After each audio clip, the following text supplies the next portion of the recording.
Thank you very much. Madam Speaker, Mr. Vice President, members of Congress, the First Lady of the United States,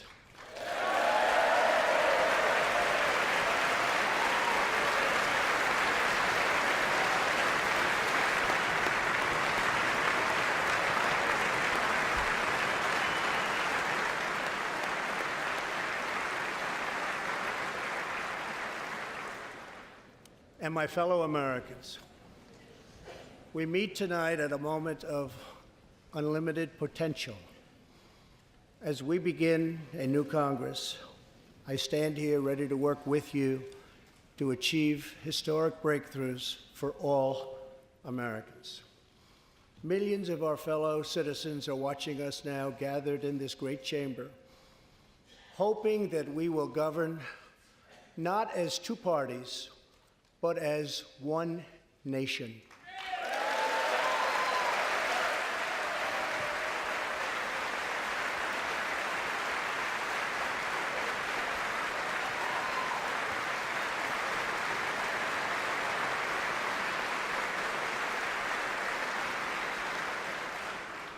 The agenda I will lay out this evening is not a Republican agenda or a Democrat agenda.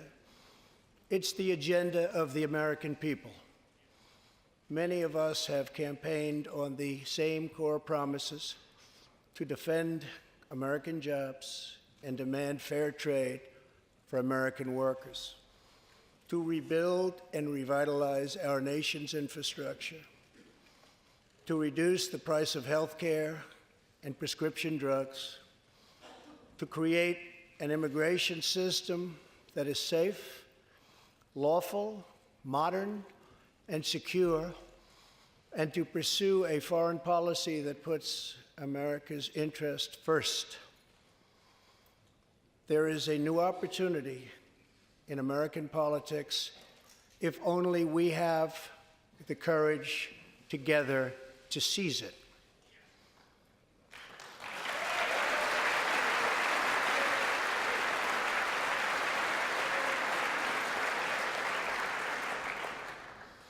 Victory is not winning for our party. Victory is winning for our country.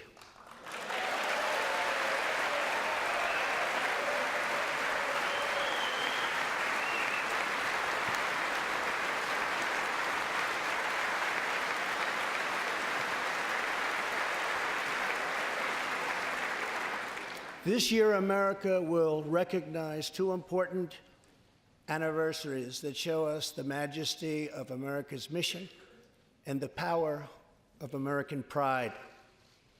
In June, we mark 75 years since the start of what General Dwight D. Eisenhower called the Great Crusade, the Allied liberation of Europe in World War II.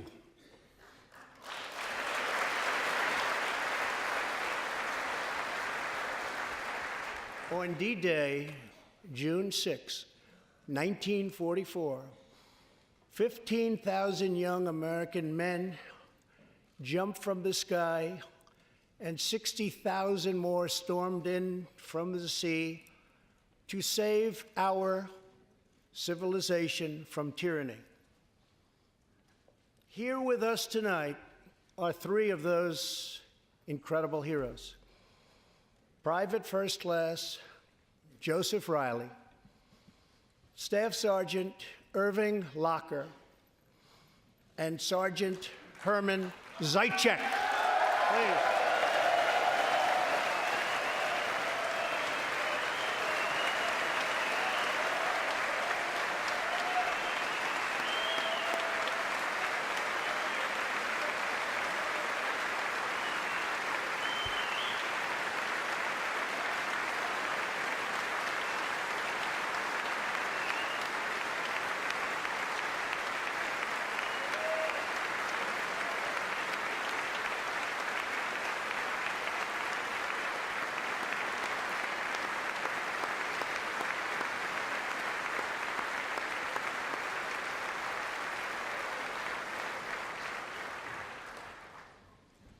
gentlemen, we salute you. In 2019, we also celebrate 50 years since brave young pilots flew 250,000 miles through space to plant the American flag on the face of the moon. Half a century later, we are joined by one of the Apollo 11 astronauts who planted that flag, Buzz Aldrin.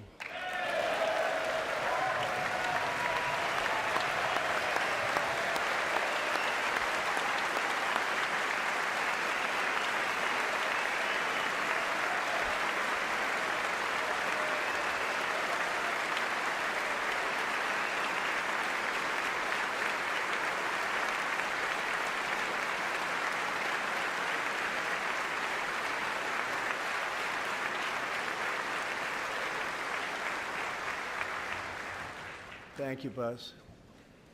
This year, American astronauts will go back to space on American rockets.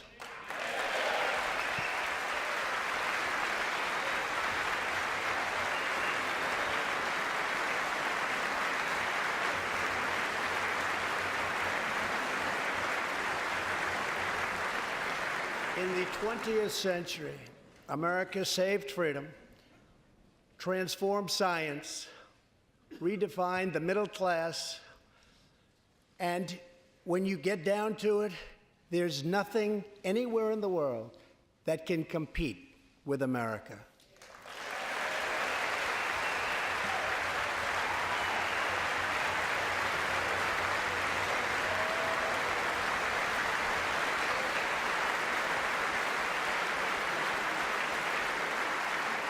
Now we must step boldly and bravely into the next chapter of this great American adventure. And we must create a new standard of living for the 21st century. An amazing quality of life for all of our citizens is within reach. We can make our community safer, our families stronger, our culture richer, our faith deeper, and our middle class bigger and more prosperous than ever before.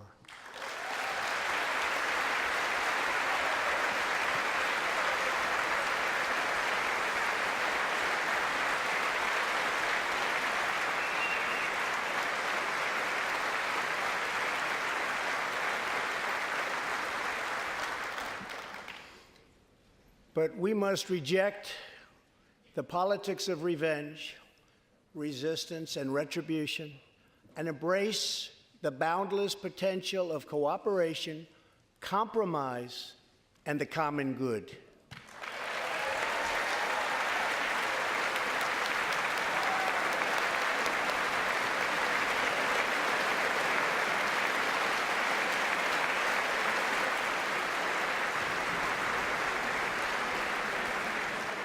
Together, we can break decades of political stalemate. We can bridge old divisions, heal old wounds, build new coalitions, forge new solutions, and unlock the extraordinary promise of America's future. The decision is ours to make. We must choose between greatness or gridlock, results or resistance, vision or vengeance, incredible progress or pointless destruction. Tonight, I ask you to choose greatness.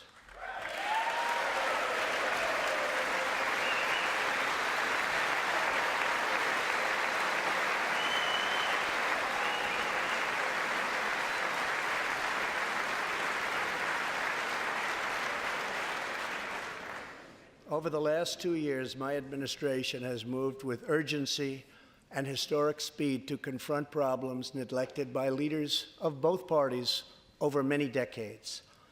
In just over 2 years since the election, we have launched an unprecedented economic boom, a boom that has rarely been seen before. There's been nothing like it. We have created 5.3 million new jobs, and importantly added 600,000 new manufacturing jobs, something which almost everyone said was impossible to do. But the fact is, we are just getting started.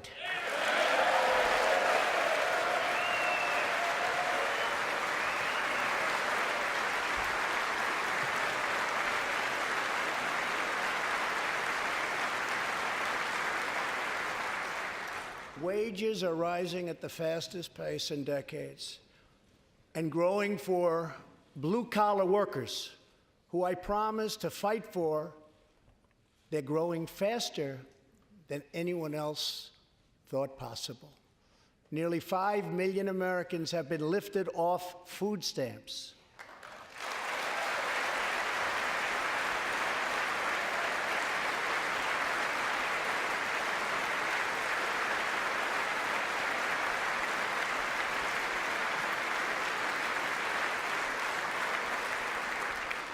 The U.S. economy is growing almost twice as fast today as when I took office, and we are considered far and away the hottest economy anywhere in the world, not even close.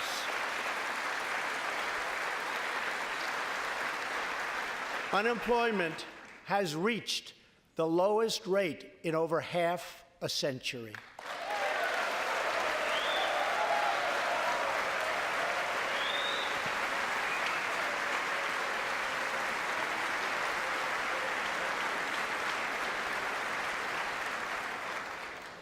African American, Hispanic American, and Asian American unemployment have all reached their lowest levels ever recorded.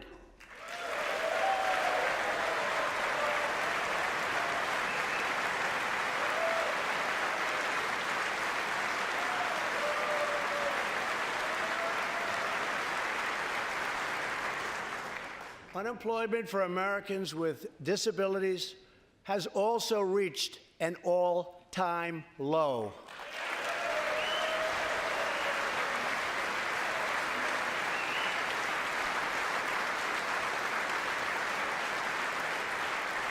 More people are working now than at any time in the history of our country. 157 million people at work.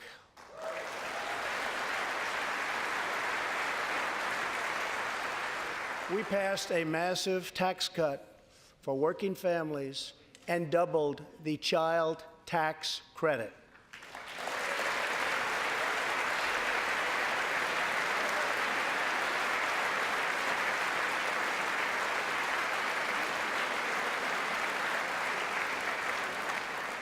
We virtually ended the estate tax, or death tax, as it is often called, on small businesses, for ranches, and also for family farms.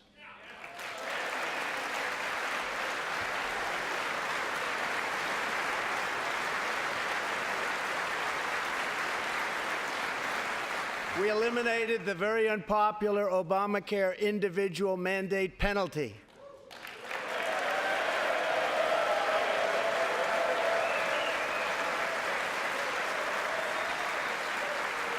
And to give critically ill patients access to life-saving cures, we passed, very importantly, right to try.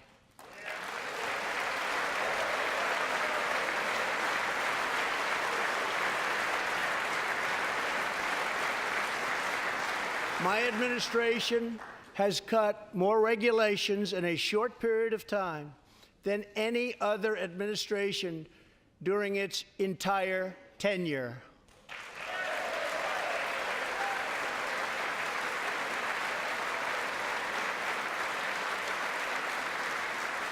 Companies are coming back to our country in large numbers, thanks to our historic reductions in taxes and regulations.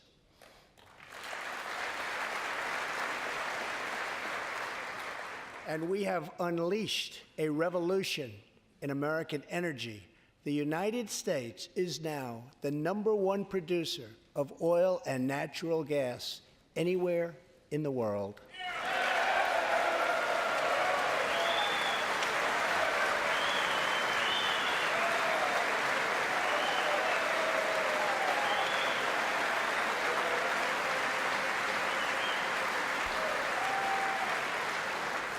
And now, for the first time in 65 years, we are a net exporter of energy.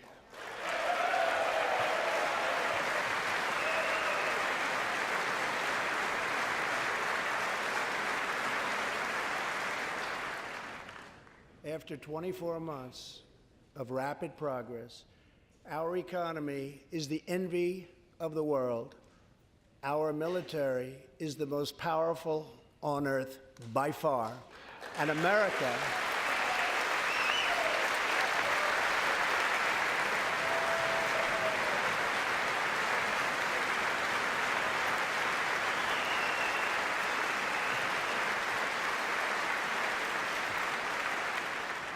America is again winning each and every day.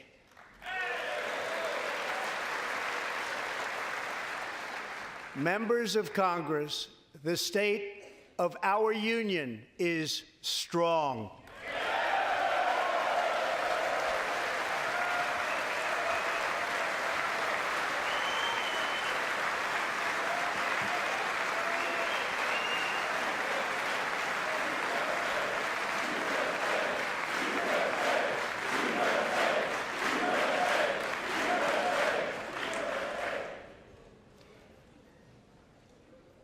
That sounds so good.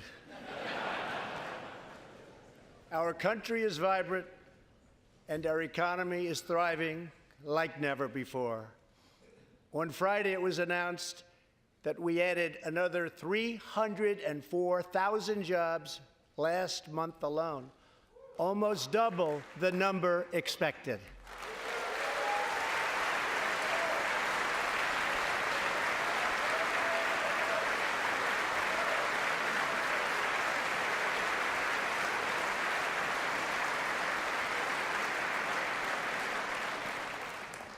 An economic miracle is taking place in the United States, and the only thing that can stop it are foolish wars, politics, or ridiculous partisan investigations.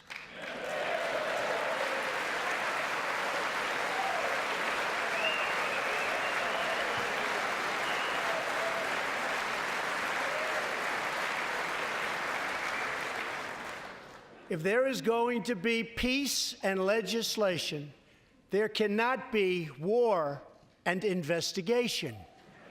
It just doesn't work that way. We must be united at home to defeat our adversaries abroad.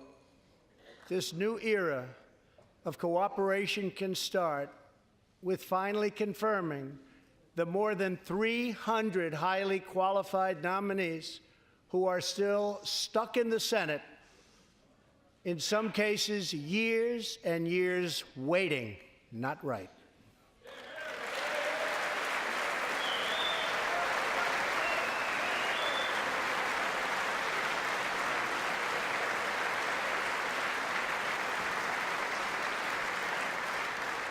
The Senate has failed to act on these nominations, which is unfair to the nominees and very unfair to our country. Now is the time for bipartisan action. Believe it or not, we have already proven that that's possible. In the last Congress, both parties came together to pass unprecedented legislation to confront the opioid crisis, a sweeping new farm bill, historic VA reforms, and after 4 decades of rejection, we passed VA accountability so that we can finally terminate those who mistreat our wonderful veterans.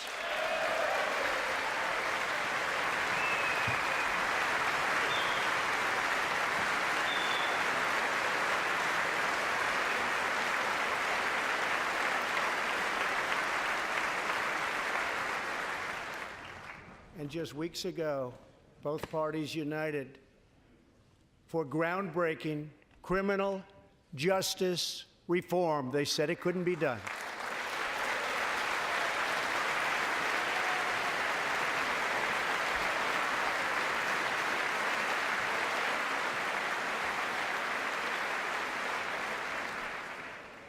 Last year, I heard through friends the story of Alice Johnson. I was deeply moved. In 1997, Alice was sentenced to life in prison as a first-time nonviolent drug offender. Over the next 22 years, she became a prison minister, inspiring others to choose a better path. She had a big impact on that prison population and far beyond. Alice's story underscores the disparities and unfairness that can exist in criminal sentencing and the need to remedy this total injustice. She served almost that 22 years and had expected to be in prison for the remainder of her life. In June, I commuted Alice's sentence. When I saw Alice's beautiful family greet her at the prison gates, hugging and kissing and crying and laughing, I knew I did something right.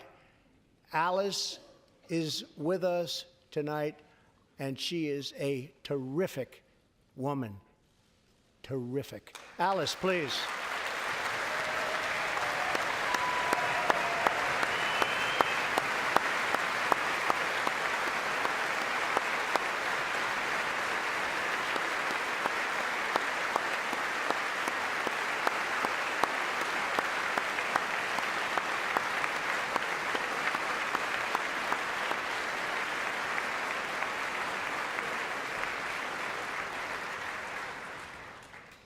Alice, thank you for reminding us that we always have the power to shape our own destiny. Thank you very much, Alice. Thank you very much.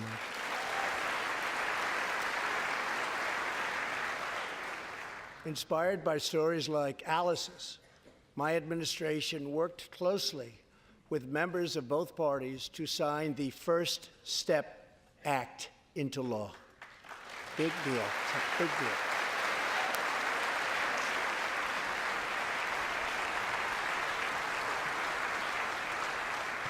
This legislation reformed sentencing laws that have wrongly and disproportionately harmed the African American community. The First Step Act gives nonviolent offenders the chance to re-enter society as productive, law-abiding citizens. Now, states across the country are following our lead. America is a nation that believes in redemption. We are also joined tonight by Matthew Charles from Tennessee. In 1996, at the age of 30, Matthew was sentenced to 35 years for selling drugs and related offenses. Over the next 2 decades, he completed more than 30 Bible studies, became a law clerk, and mentored many of his fellow inmates. Now Matthew is the very first person to be released from prison under the First Step Act.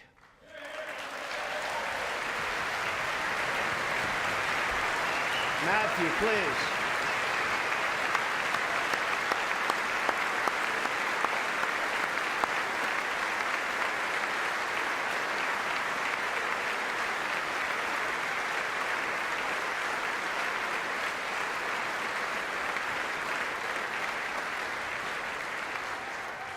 Thank you, Matthew.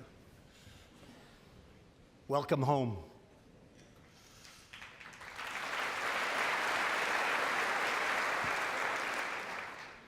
Now, Republicans and Democrats must join forces again to confront an urgent national crisis. Congress has 10 days left to pass a bill that will fund our government, protect our homeland, and secure our very dangerous southern border. Now is the time for Congress to show the world that America is committed to ending illegal immigration and putting the ruthless coyotes, cartels, drug dealers, and human traffickers out of business.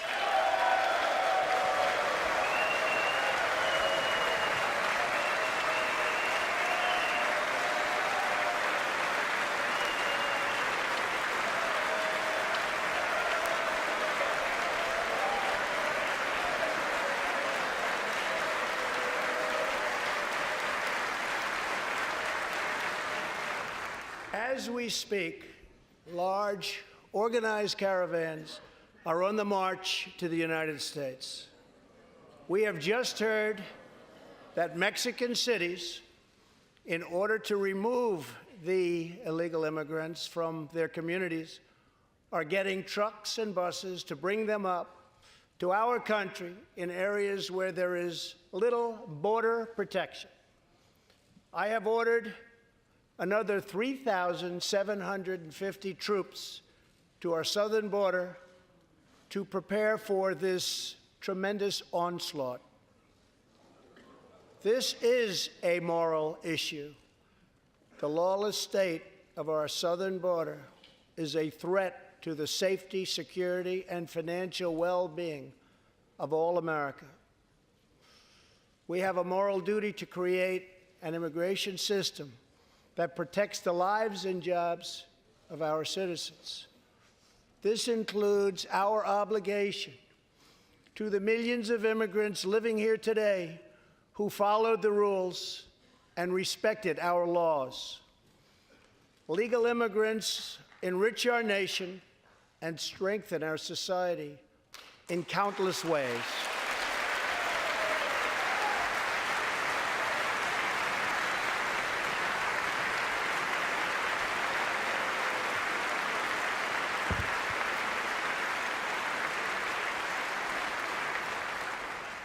I want people to come into our country in the largest numbers ever, but they have to come in legally.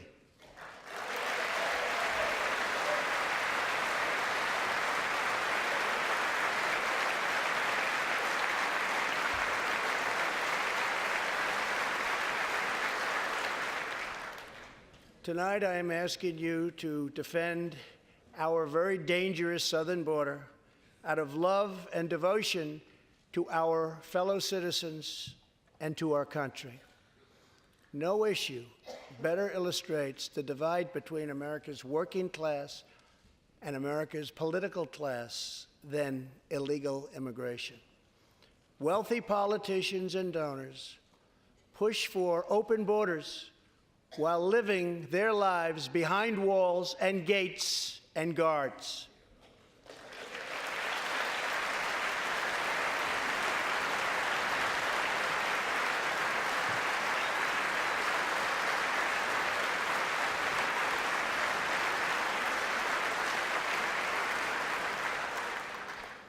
Meanwhile, working-class Americans are left to pay the price for mass illegal immigration.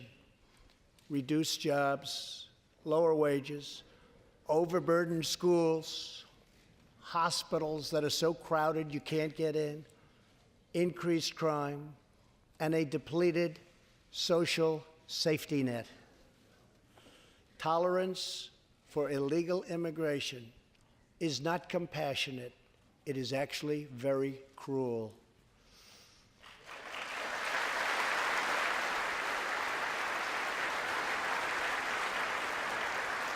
One in 3 women is sexually assaulted on the long journey north.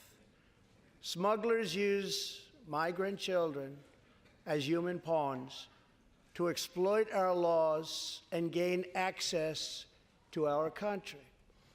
Human traffickers and sex traffickers take advantage of the wide open areas between our ports of entry to smuggle thousands of young girls and women into the United States and to sell them into prostitution and modern-day slavery. Tens of thousands of innocent Americans are killed by lethal drugs that cross our border and flood into our cities, including meth, heroin, cocaine, and fentanyl. The savage gang, MS-13, now operates in at least 20 different American states, and they almost all come through our southern border. Just yesterday, an MS-13 gang member was taken into custody for a fatal shooting on a subway platform in New York City. We are removing these gang members by the thousands, but until we secure our border, they're going to keep streaming right back in. Year after year, countless Americans are murdered by criminal, illegal aliens. I've gotten to know many wonderful angel moms and dads and families. No one should ever have to suffer the horrible heartache that they have had to endure. Here tonight is Deborah Bissell.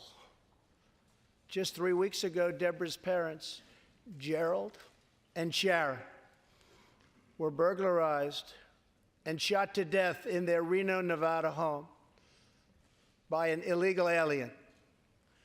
They were in their 80s and are survived by 4 children, 11 grandchildren, and 20 great-grandchildren.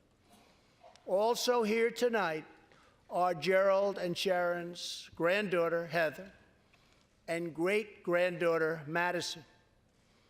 To Deborah, Heather, Madison, please stand. Few can understand your pain. Thank you, and thank you for being here. Thank you very much.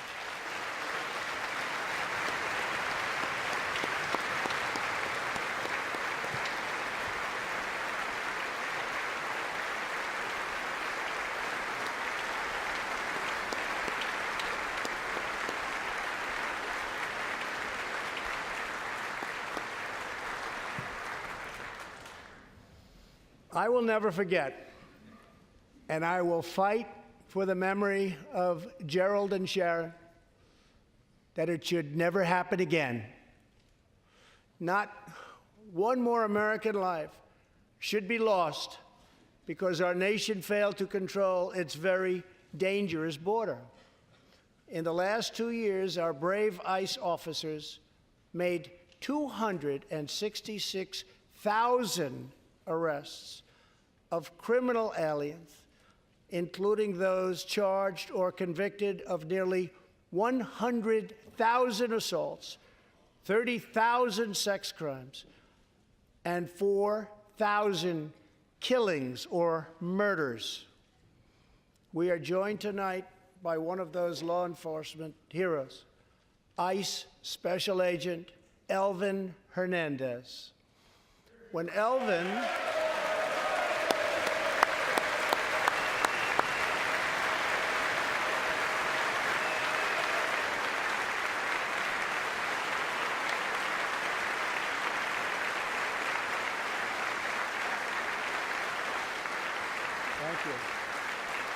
When Elvin was a boy, he and his family legally immigrated to the United States from the Dominican Republic.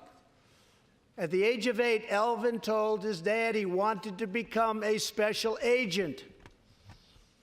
Today, he leads investigations into the scourge of international sex trafficking. Elvin says that if I can make sure these young girls get their justice, I've really done my job. Thanks to his work and that of his incredible colleagues, more than 300 women and girls have been rescued from the horror of this terrible situation.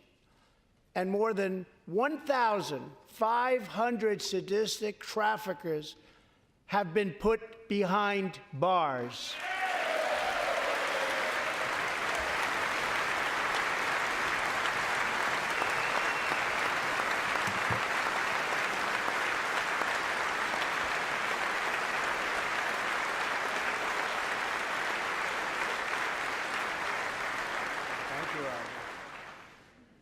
will always support the brave men and women of law enforcement. And I pledge to you tonight that I will never abolish our heroes from ICE. Thank you.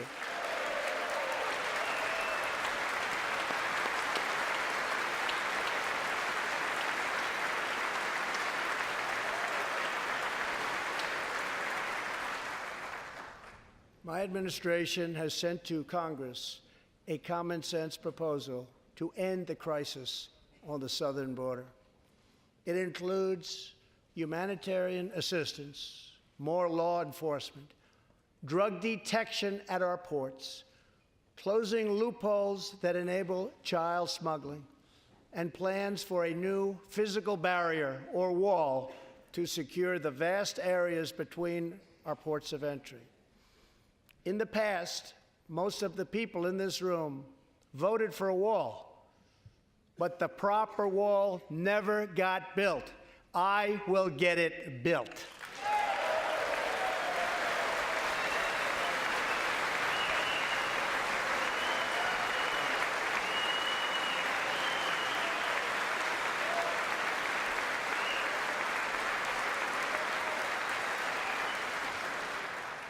This is a smart, strategic, see-through steel barrier, not just a simple concrete wall.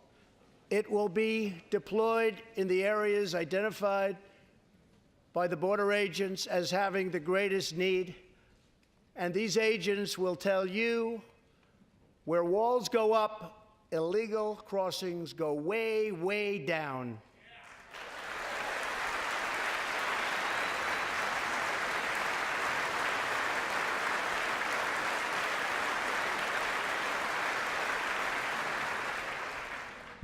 San Diego used to have the most illegal border crossings in our country. In response, a strong security wall was put in place. This powerful barrier almost completely ended illegal crossings. The border city of El Paso, Texas, used to have extremely high rates of violent crime, one of the highest in the entire country, and considered one of our nation's most dangerous cities. Now, immediately upon its building, with a powerful barrier in place, El Paso is one of the safest cities in our country. Simply put, walls work and walls save lives.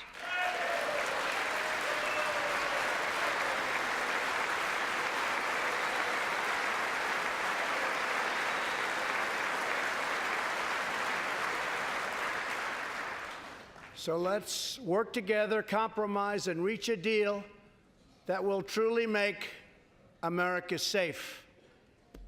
As we work to defend our people's safety, we must also ensure our economic resurgence continues at a rapid pace.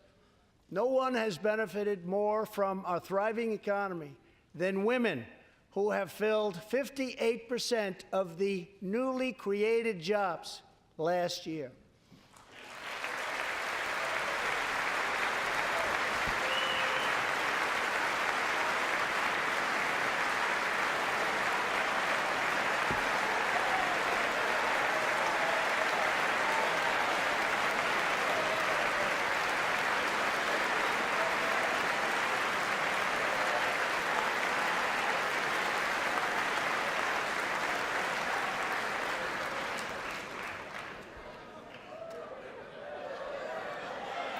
You weren't supposed to do that.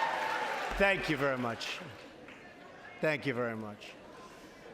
All Americans can be proud that we have more women in the workforce than ever before.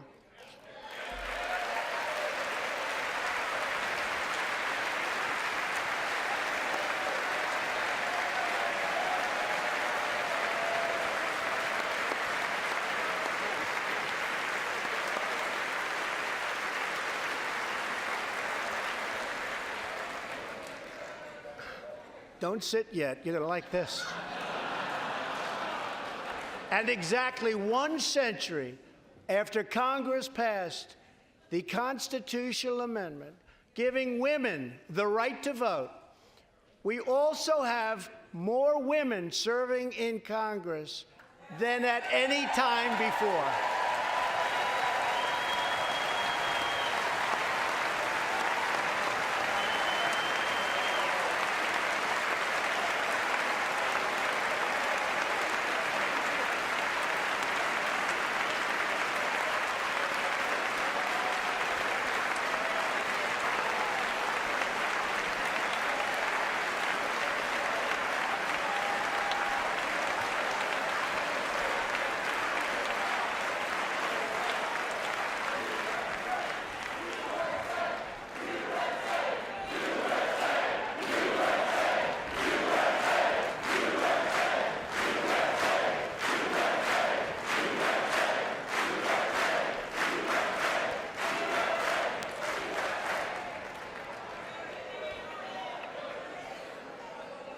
That's great.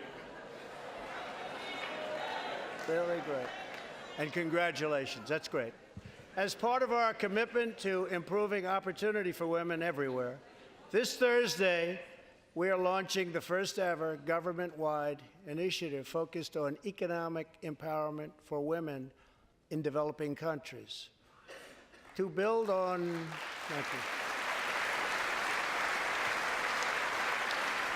To build on our incredible economic success, one priority is paramount: reversing decades of calamitous trade policies. So bad.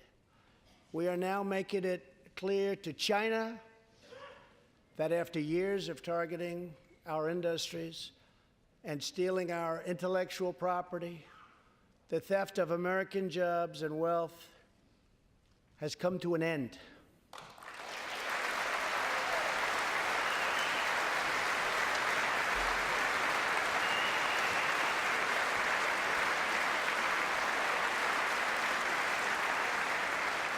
Therefore, we recently imposed tariffs on $250 billion of Chinese goods, and now our Treasury is receiving billions and billions of dollars.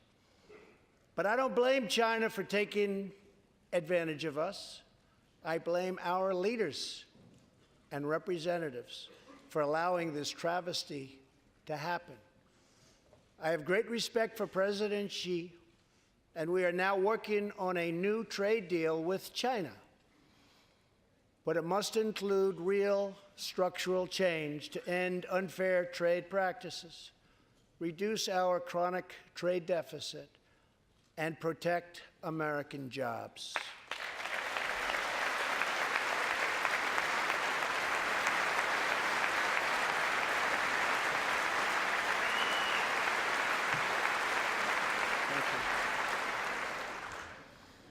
Another historic trade blunder was the catastrophe known as NAFTA. I have met the men and women of Michigan, Ohio, Pennsylvania, Indiana, New Hampshire, and many other states whose dreams were shattered by the signing of NAFTA. For years, politicians promised them they would renegotiate for a better deal. But no one ever tried until now. Our new U.S.-Mexico-Canada agreement, the USMCA, will replace NAFTA and deliver for American workers like they haven't had delivered to for a long time. I hope you can pass the USMCA into law so that we can bring back our manufacturing jobs in even greater numbers, expand American agriculture, protect intellectual property, and ensure that more cars are proudly stamped with our 4 beautiful words: Made in the USA.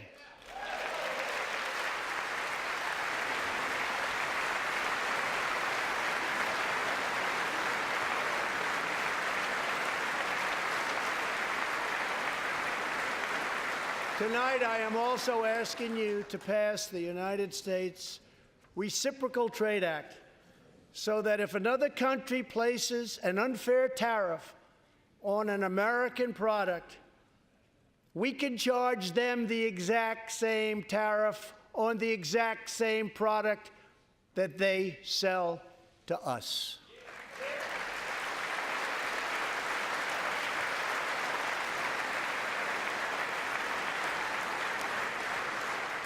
Both parties should be able to unite for a great rebuilding of America's crumbling infrastructure.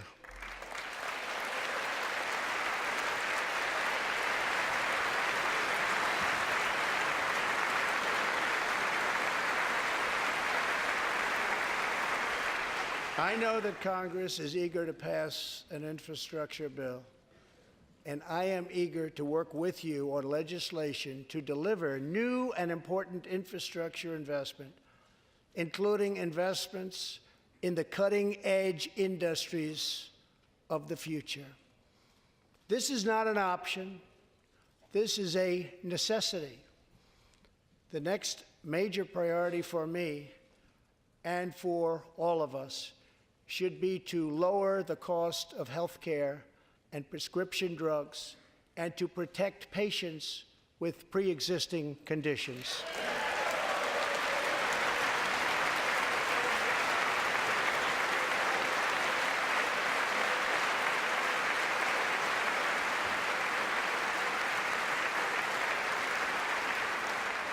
Already as a result of my administration's efforts in 2018, drug prices experienced their single largest decline in 46 years.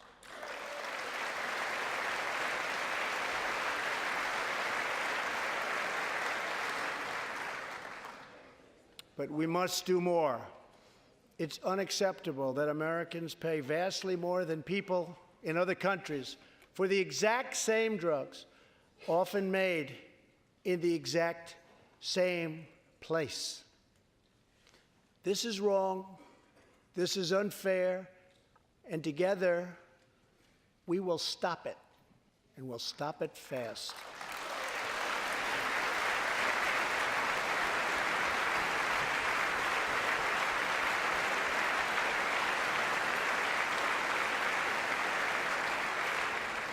I am asking Congress to pass legislation that finally takes on the problem of global freeloading and delivers fairness and price transparency for American patients, finally.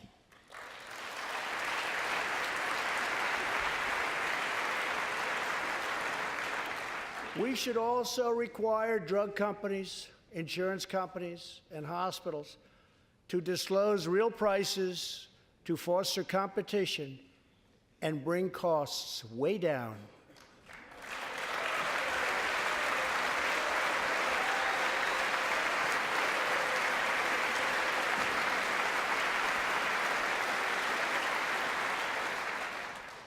No force in history has done more to advance the human condition than American freedom. In recent years,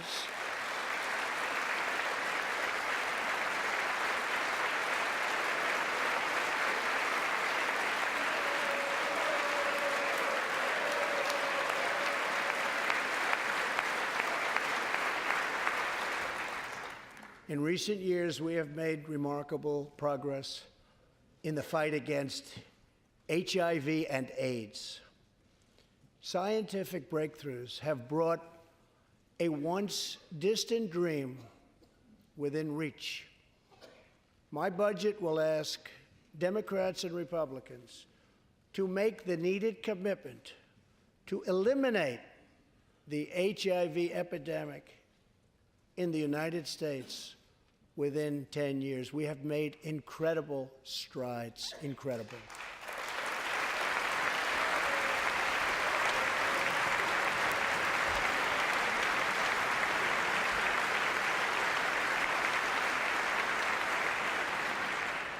Together, we will defeat AIDS in America and beyond.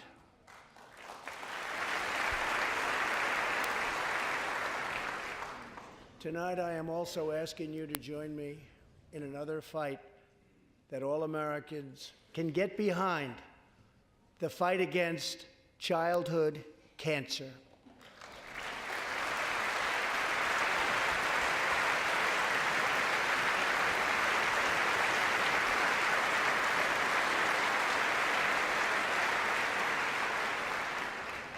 Joining Melania in the gallery this evening is a very brave 10-year-old girl, Grace Eline.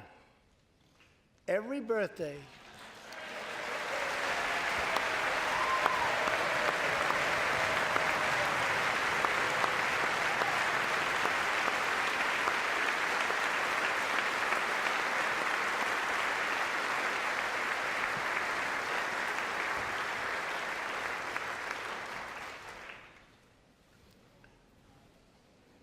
hi, Grace. Every birthday since she was 4, Grace asked her friends to donate to St. Jude's Children's Hospital. She did not know that one day she might be a patient herself. That's what happened.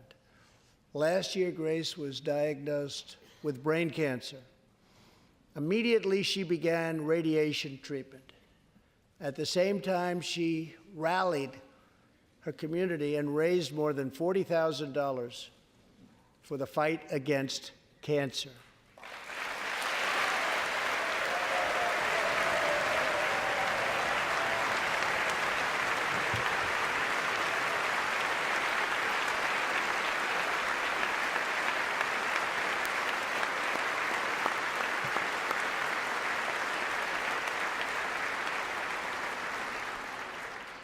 When Grace completed treatment last fall, her doctors and nurses cheered. They loved her. They still love her. With tears in their eyes as she hung up a poster that read, "Last day of chemo."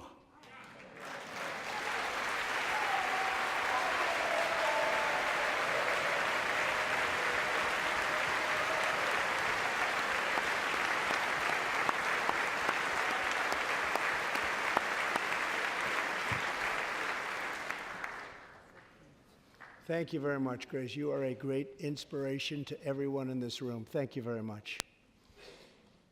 Many childhood cancers have not seen new therapies in decades.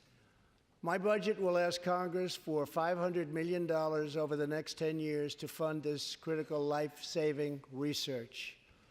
To help support working parents, the time has come to pass school choice for Americans' children.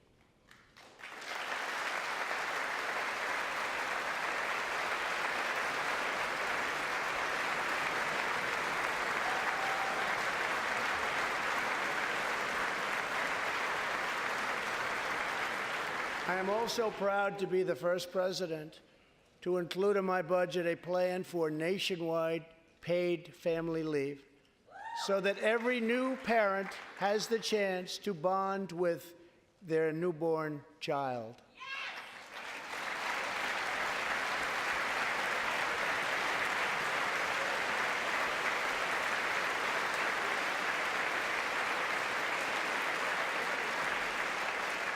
There could be no greater contrast to the beautiful image of a mother holding her infant child than the chilling displays our nation saw in recent days.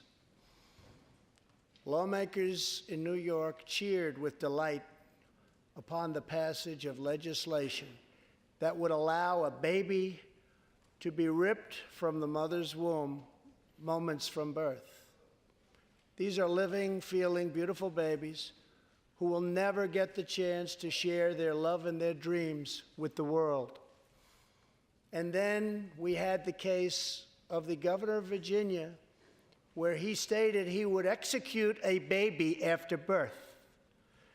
To defend the dignity of every person, I am asking Congress to pass legislation to prohibit the late-term abortion of children who can feel pain in the mother's womb.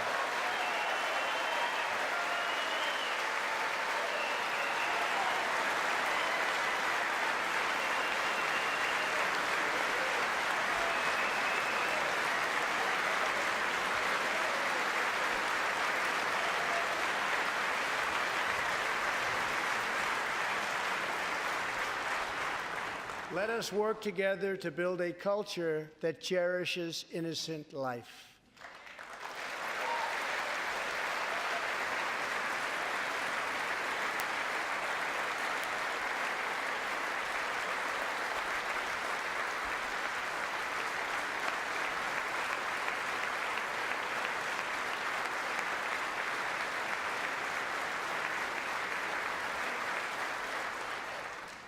And let us reaffirm a fundamental truth.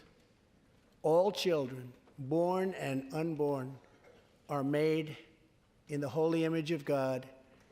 The final part of my agenda is to protect American security. Over the last 2 years, we have begun to fully rebuild the United States military with $700 billion last year and $716 billion this year. We are also getting other nations to pay their fair share. Finally.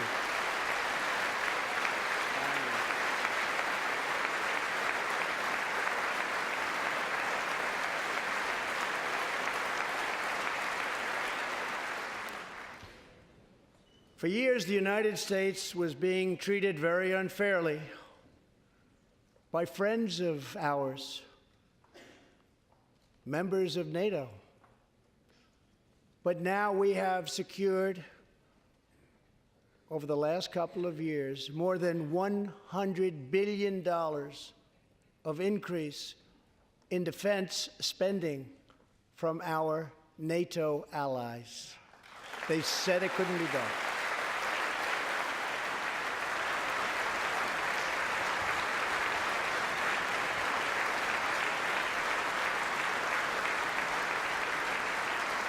As part of our military buildup, the United States is developing a state-of-the-art missile defense system. Under my administration, we will never apologize for advancing America's interests. For example, decades ago, the United States entered into a treaty with Russia in which we agreed to limit and reduce our missile capability. While we followed the agreement and the rules to the letter, Russia repeatedly violated its terms. It's been going on for many years. That is why I announced that the United States is officially withdrawing from the Intermediate Range Nuclear Forces Treaty, or INF Treaty. Perhaps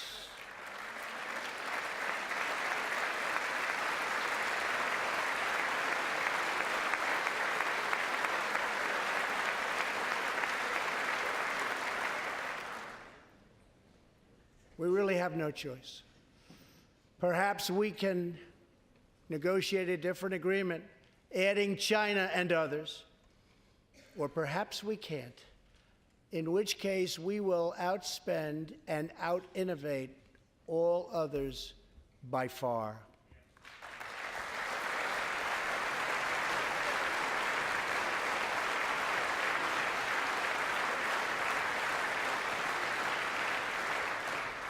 As part of a bold new diplomacy, we continue our historic push for peace on the Korean Peninsula. Our hostages have come home. Nuclear testing has stopped, and there has not been a missile launch in more than 15 months. If I had not been elected President of the United States, we would right now, in my opinion, be in a major war with North Korea.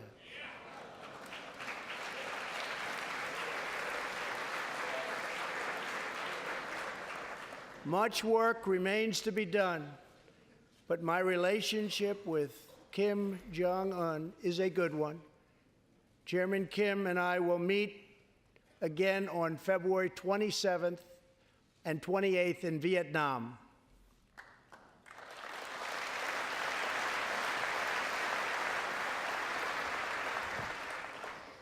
2 weeks ago, the United States officially recognized the legitimate government of Venezuela and its new president, Juan Guaido.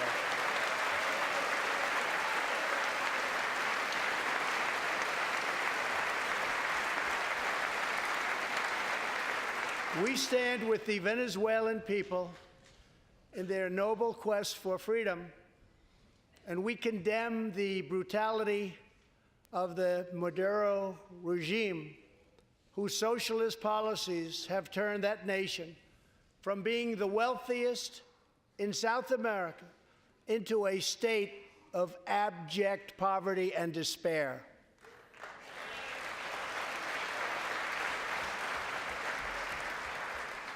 Here in the United States, we are alarmed by the new calls to adopt socialism in our country. America was founded on liberty and independence, and not government coercion, domination, and control. We are born free, and we will stay free.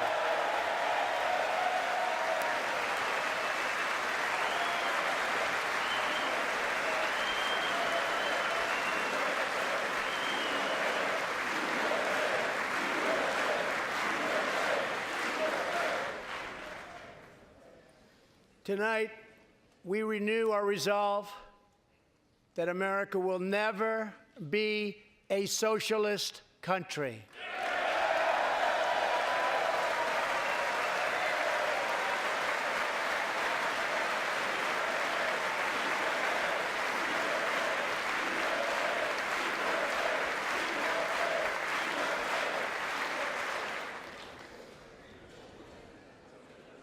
One of the most complex set of challenges we face, and have for many years, is in the Middle East.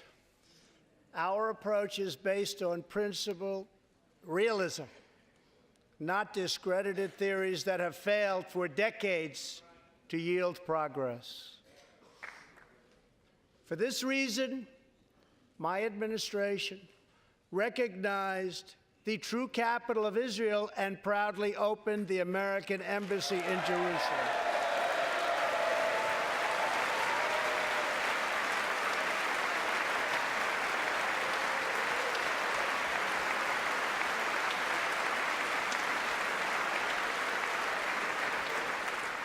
Our brave troops have now been fighting in the Middle East for almost 19 years. In Afghanistan and Iraq, nearly 7,000 American heroes have given their lives. More than 52,000 Americans have been badly wounded. We have spent more than $7 trillion in fighting wars in the Middle East. As a candidate for president, I loudly pledged a new approach. Great nations do not fight endless wars.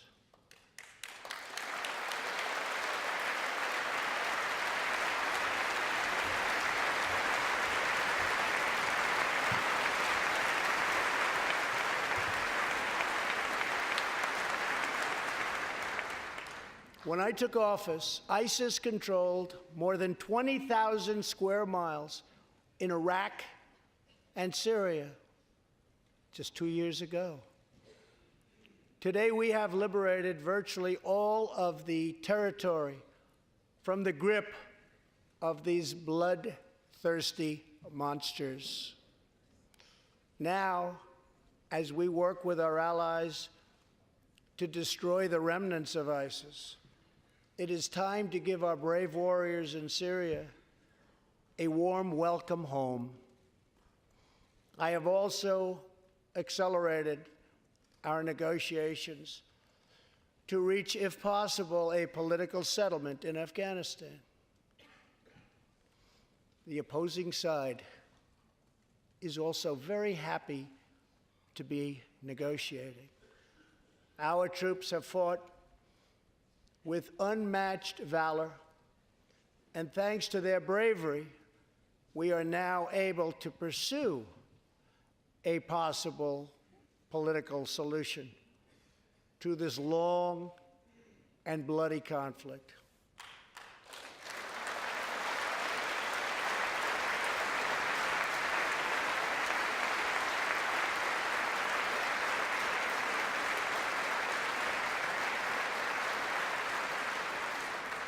In Afghanistan, my administration is holding constructive talks with a number of Afghan groups, including the Taliban.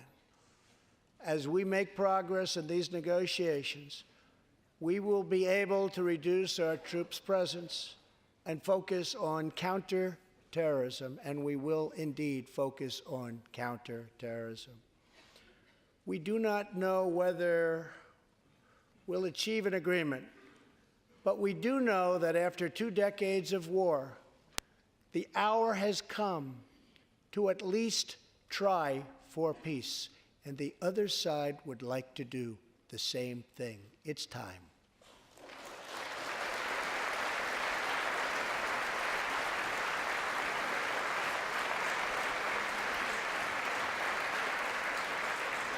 Above all, friend and foe alike must never doubt this nation's power and will to defend our people.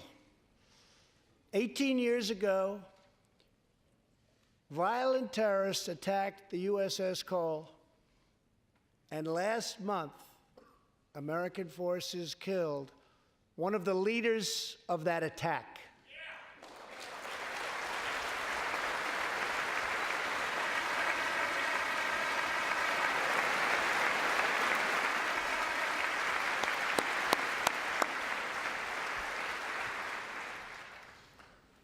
We are honored to be joined tonight by Tom Wibberley, whose son, Navy seaman Craig Wibberley, was one of the 17 sailors we tragically lost.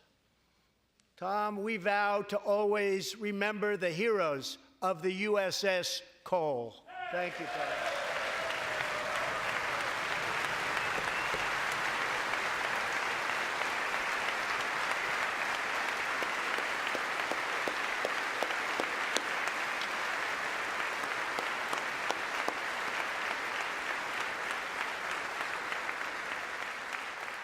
My administration has acted decisively to confront the world's leading state sponsor of terror, the radical regime in Iran. It is a radical regime. They do bad, bad things. To ensure this corrupt dictatorship never acquires nuclear weapons, I withdrew the United States from the disastrous Iran nuclear deal.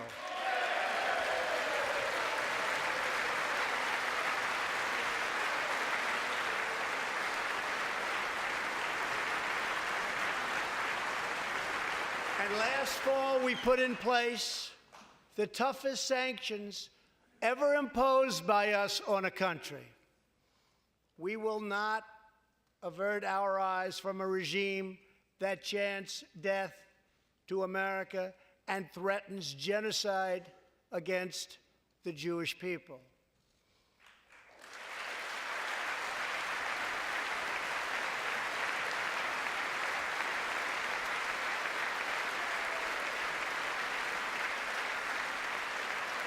We must never ignore the vile poison of anti-Semitism or those who spread its venomous creed. With one voice, we must confront this hatred anywhere and everywhere it occurs. Just months ago, 11 Jewish Americans were viciously murdered in an anti-Semitic attack on the Tree of Life Synagogue in Pittsburgh.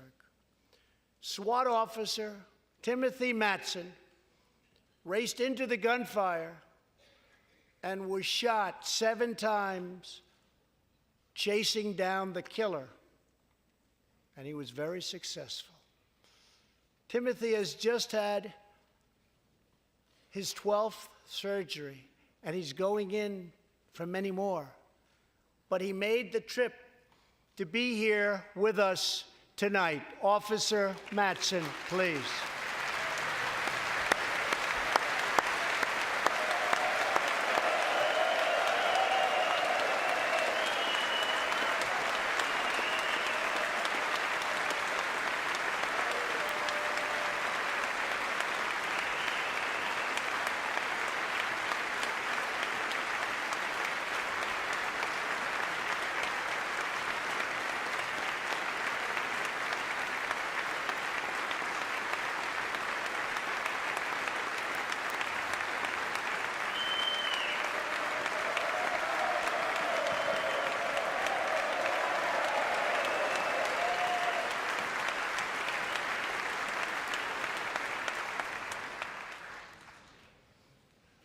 Thank you. We are forever grateful. Thank you very much. Tonight, we are also joined by Pittsburgh survivor, Judah Samet. He arrived at the synagogue as the massacre began. But not only did Judah narrowly escape death last fall, more than 7 decades ago, he narrowly survived the Nazi concentration camps.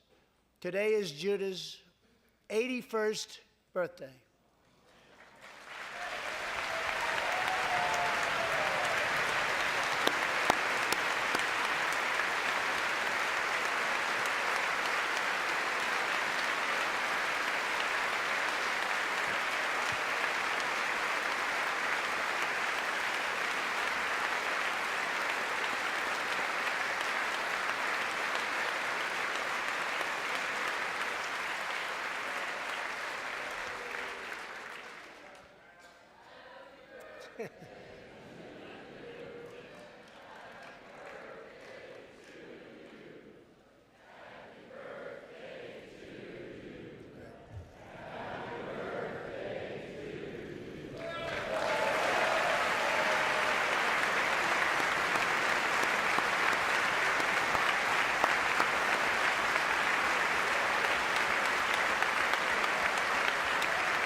They wouldn't do that for me, Judah.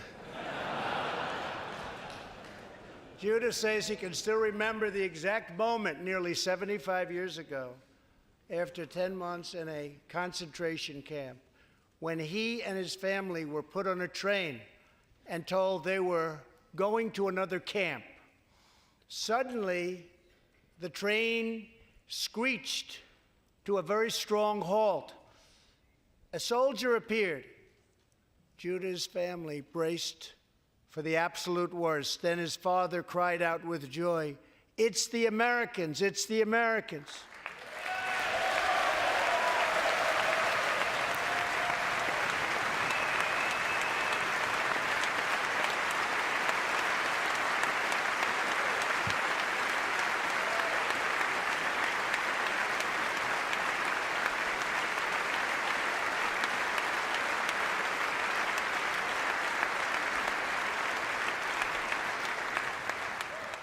Thank you.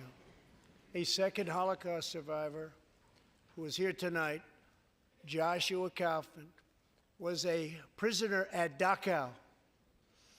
He remembers watching through a hole in the wall of a cattle car as American soldiers rolled in with tanks. To me, Joshua recalls, the American soldiers were proof that God exists. And they came down from the sky. They came down from heaven. I began this evening by honoring 3 soldiers who fought on D-Day in the Second World War. One of them was Herman Zaitchik. But there is more to Herman's story. A year after he stormed the beaches of Normandy, Herman was one of the American soldiers who helped liberate Dachau.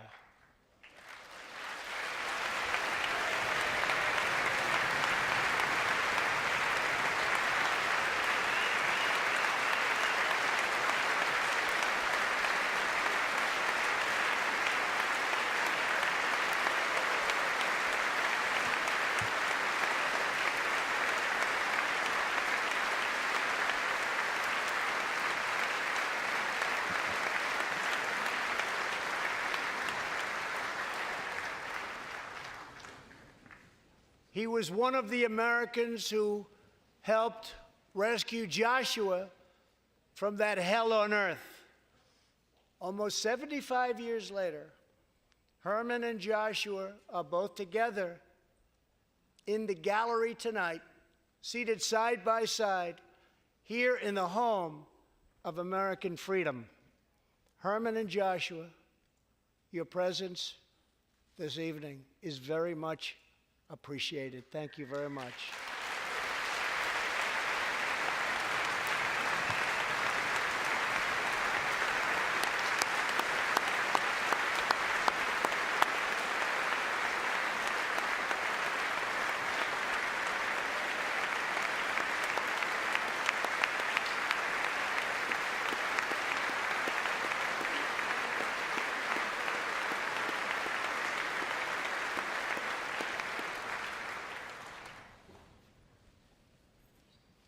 Thank you.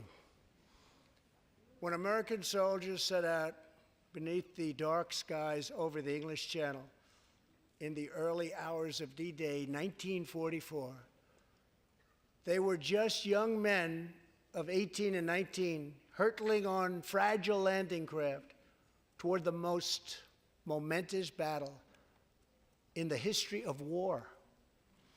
They did not know if they would survive the hour.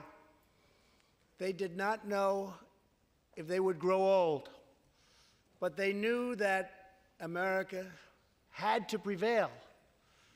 Their cause was this nation and generations yet unborn. Why did they do it? They did it for America. They did it for us.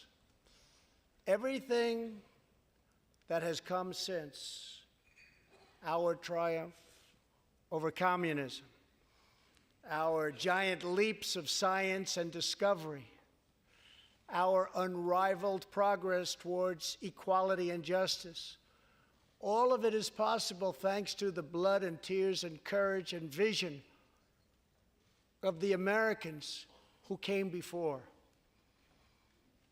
Think of this Capitol.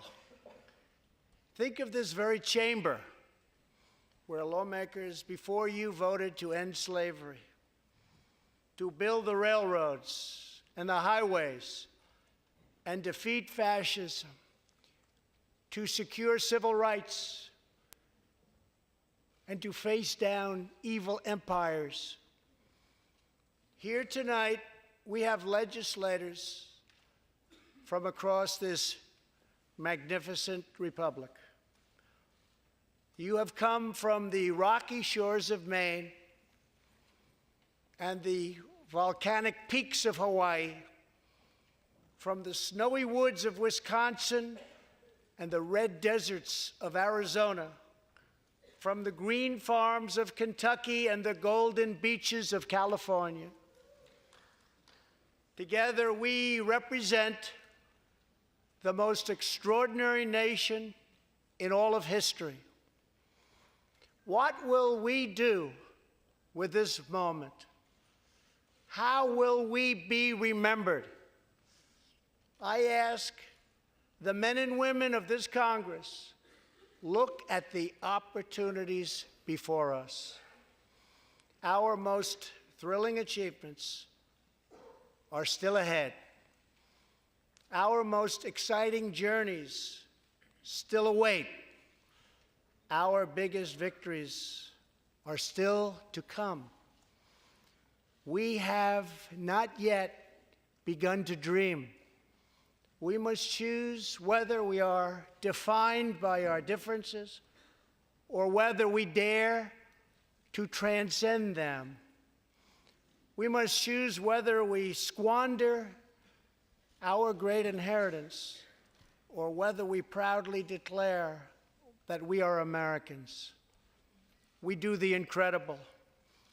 We defy the impossible. We conquer the unknown. This is the time to reignite the American imagination. This is the time to search for the tallest summit and set our sights on the brightest star. This is the time to rekindle the bonds of love and loyalty and memory that link us together as citizens, as neighbors, as patriots. This is our future, our fate, and our choice to make. I am asking you to choose greatness. No matter the trials we face, no matter the challenges to come, we must go forward together. We must keep America first in our hearts. We must keep freedom alive in our souls. And we must always keep faith in America's destiny. That one nation, under God, must be the hope and the promise and the light and the glory among all the nations of the world. Thank you, God bless you, and God bless America. Thank you very much.